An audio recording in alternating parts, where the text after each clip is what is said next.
It is just so exciting to me that Steel Song is back. So exciting, in fact, that today I have 2 Steel Song decks for you. It is a Steel Song mirror match day, so let us take a look at the deck list, and we'll kind of go into some gameplay after that. Alright, so today I am playing against Mike. Mike changes decks every single week, and this week we happen to be on the exact same list without planning this or anything like this. I am pretty sure, I didn't take a look at Mike's deck list, but I did not see one card different that he was playing for me, so I think that plus or minus like one card here, we're looking at the exact same list. So here is the list that we're playing. So this list is different than the previous version I was playing. This list has no rhinos in it. So taking a quick look, our 1-drops, we only have one set of 1-drops like we did with the rhinos, which is Mulan. Mulan is a nice 1-drop in this case because she does get to loot us cards away. We can look at the cards in our hand and we can kind of draw and see if we get something better. Now, since we do have to discard, there's a bunch of things we could discard.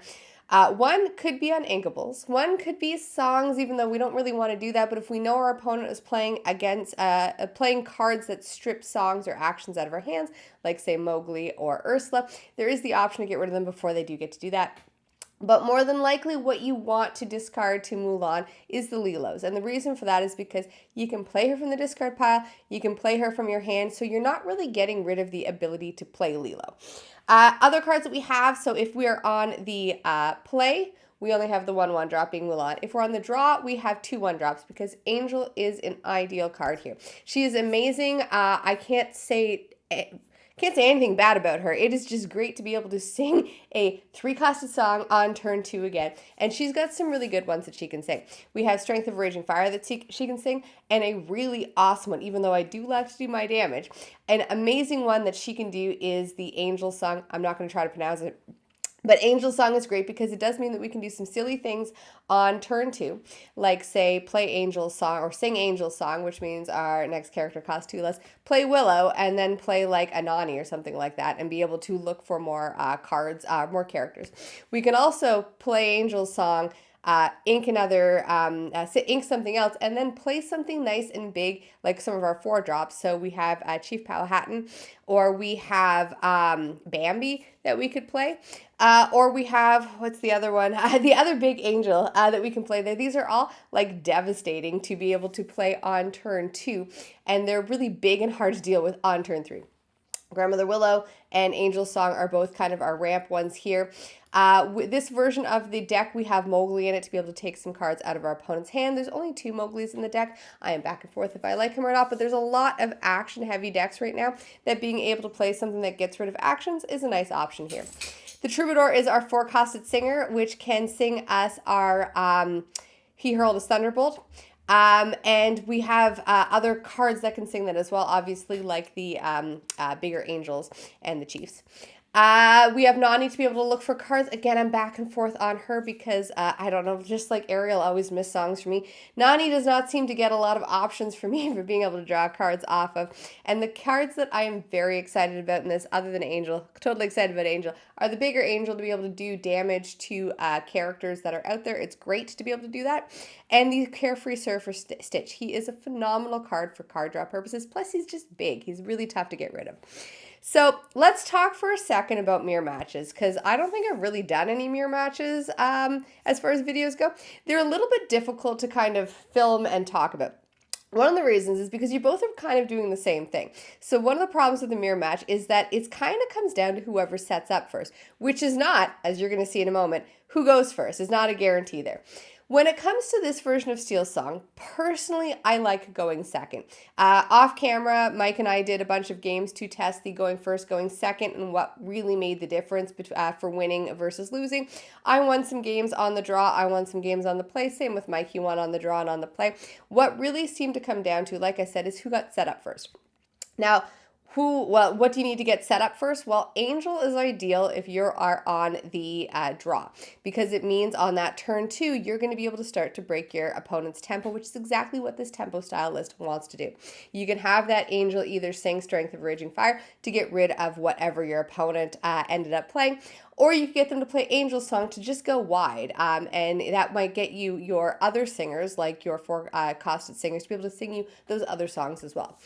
If you're on the play, what you want to be able to get are cards that can potentially fight back.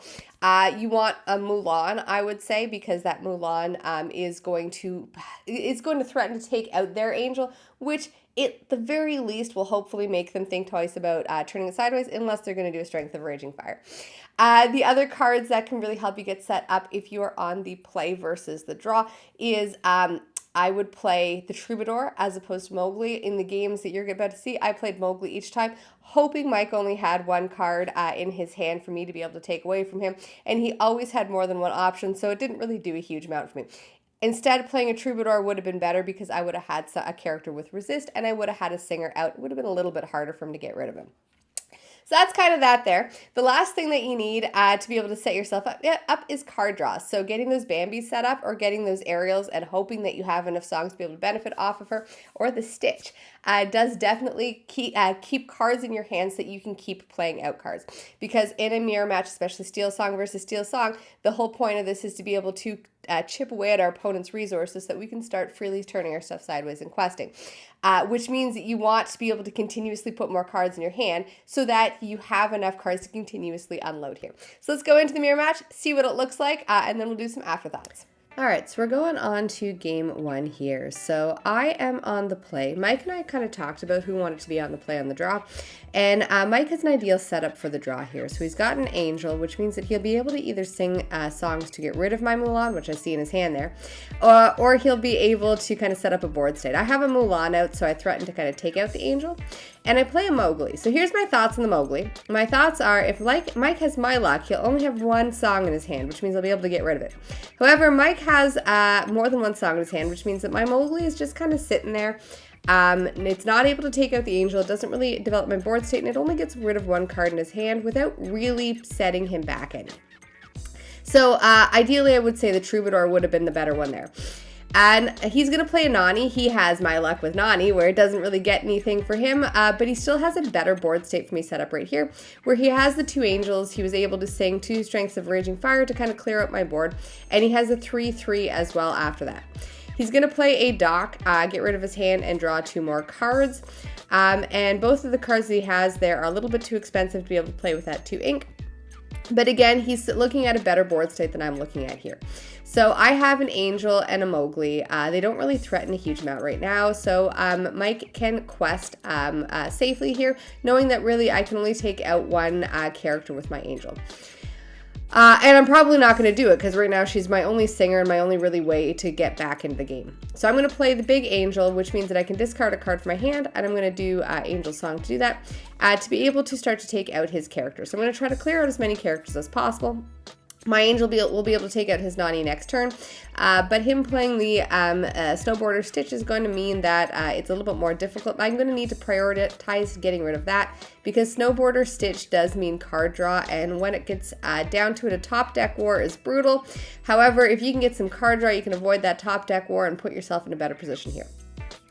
So Mike quests with the Snowboarder Stitch first to be able to see what his options are and plays out a Grandmother Willow, which means that the angel in his hand only costs 1. So you can see what better of a board state he has here and how he was able to do exactly what we were talking about before, which is to use his characters to sing songs to get rid of my characters. To be able to keep his ink up so that he can use that ink to be able to play characters and redevelop his board state.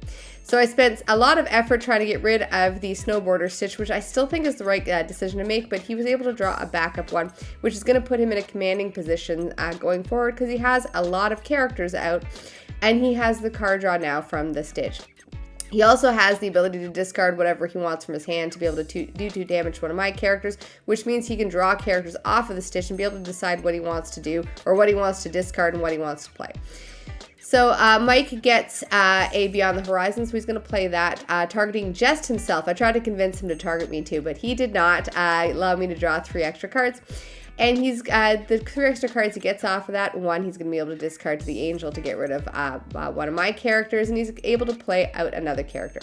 So I draw Beyond the Horizon, but without enough characters to sing it and without enough ink, it is just something to discard to Angel to get rid of one of his characters. But we're looking at a 10-1 lead, which means at this point in time, I could probably call the game in Mike's favor. We'll do 1 extra turn. He's got an extra Beyond the Horizon to be able to draw even more cards. He plays an aerial first, and he sings the Beyond the Horizon. Now, personally, I would have wanted to have boosted the aerial. However, that 2 ink could have been better spent on characters. That's probably what he was thinking. He does have another song in his hand, which means he can now boost the aerial and sing Angel's song. With Angel to be able to draw a card and have somebody cost 2 less, and it draws him an extra card because of that aerial. Quests up to 13. At this point in time, we're going to call the game because there's nothing I can do about that, so Mike wins game 1. Going on to game 2, again, we debated what was the right call here. I am still going to go first, even though I think I would have preferred to have gone second, especially knowing that I had the Angel in my hand. I get nothing on turn 1. Mike gets an Angel, which means that he's going to be in a good setup for him. I'm going to lead with a Mowgli again. Again, I don't think it's the right play. I definitely want singers in this match, and I do have a Troubadour in my hand, and I should have played that instead, which would have given me the Singer 4 to be able to play sing that He Hurled His Thunderbolt. At this point in time, it is just kind of a dead card in my hand because it is uninkable, and I'm not going to have a singer until turn 4 at this point in time. Mike is going to sing Angel's song and develop a board a little bit more with a Bambi. I love this Bambi. What this Bambi says is you can boost 2, and then during your turn, whenever Bambi's turned sideways for any reason whatsoever, if it is questing, singing, challenging, it is going to, you're going to be able to reveal the top X amount of cards in your deck, that amount being how many cards it is boosted by, and any characters you get there, not just one, any characters go to your hand. So it is a phenomenal card draw engine there, or I guess character draw engine. He's going to use Bambi to sing, which means he gets to reveal the top. Now, he did not get lucky there. He gets another song off of that Bambi, but he has 2 songs to be able to empty out a lot of my board, leaving me again just that Mowgli, which I do kind of regret playing.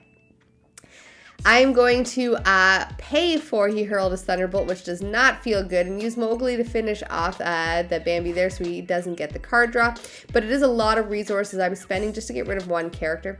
I have to pay again for the Angel song, which means my dock is free, but again, I'm not able to develop my board state. And really what Steel Song wants to do is use its characters to sing those songs so that you have the ink to play more characters, which is exactly what Mike is able to do here. He's able to boost a Ariel, use her to sing a He Hurled His Thunderbolt, which again then leaves his ink free to be able to play the characters and develop his board state here, for him to be able to control me down and be able to quest kind of in little bits at the beginning and a lot more at the end.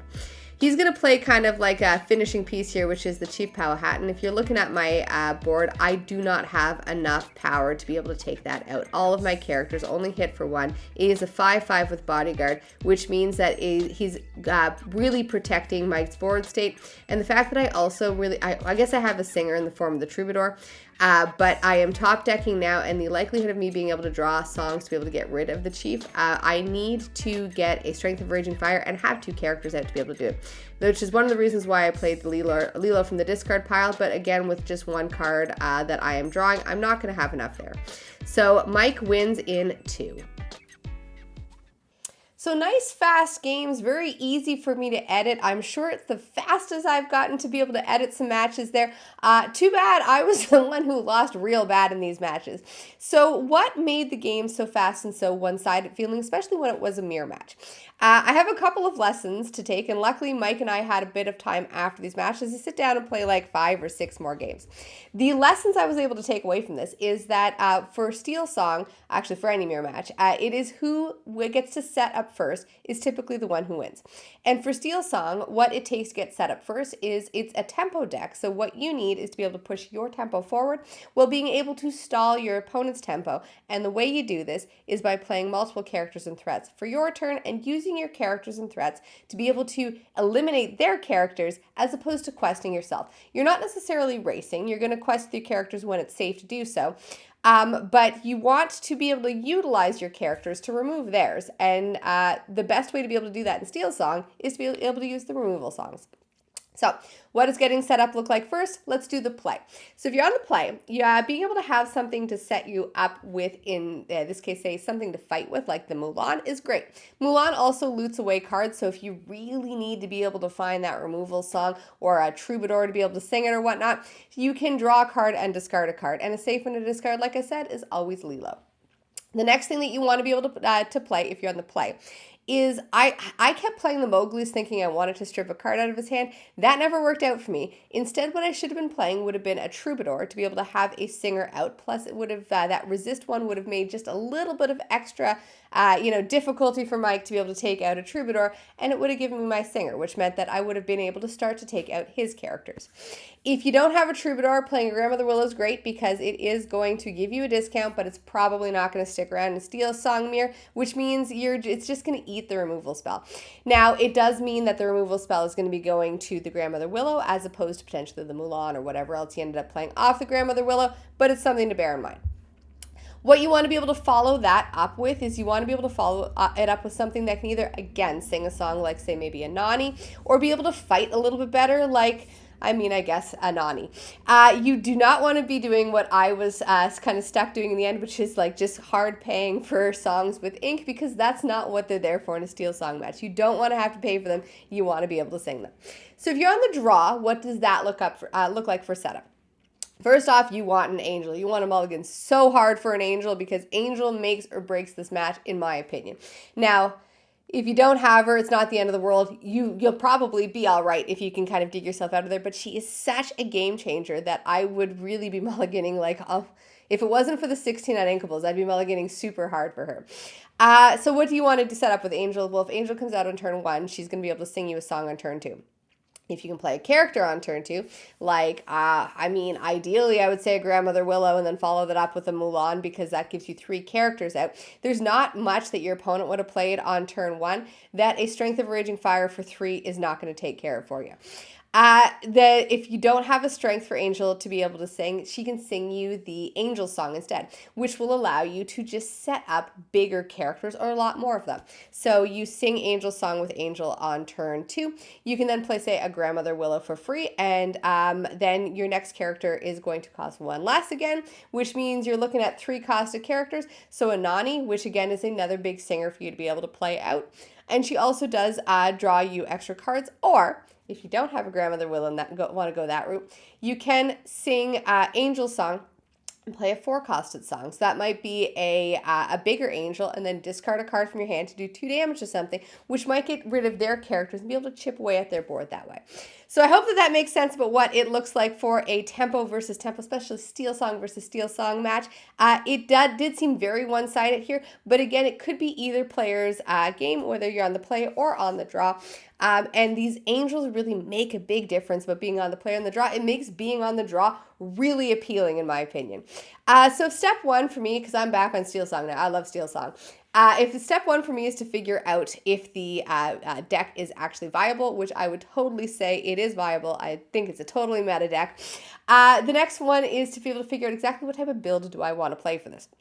There's this Mulan style build. There is the Rhino style build that I tried last week. There are things that I like about both, and there's things that I dislike about both. So I'm going to go mess around with some of that and come up with some options. I think I built a list online that was like 65 cards, so I definitely have to make some cuts. I really like the Bambis. Bambi is great for the card draw. Like Bambi feels amazing. I love Bambi. That's going to go in some lists, but I really miss Goliath, and I want Goliath to go back in as well. So I'm going to make some changes. We'll see what kind of wonderful or trash type decks that I come up with, and just kind of how much that I can push that uninkable count, because chances are that's going a little bit higher.